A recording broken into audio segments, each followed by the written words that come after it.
Mga ka-sports, ngayon pag-uusapan natin ang isa sa mga pinakamagaling na international player ngayon doon sa labas.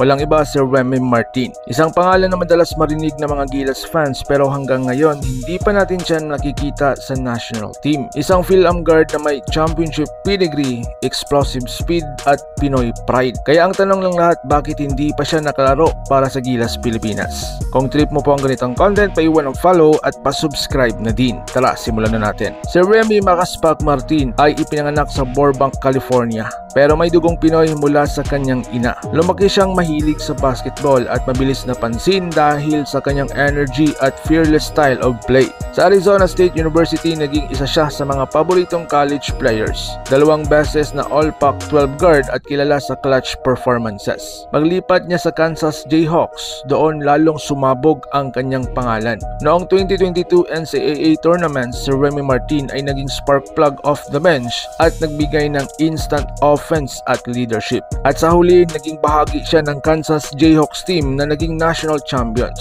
Isang Pinoy ang naging NCAA champion. Isang bihirang karangalan para sa atin. Matagal nang inaabangan ang debut ni Remy Martin para sa Gilas.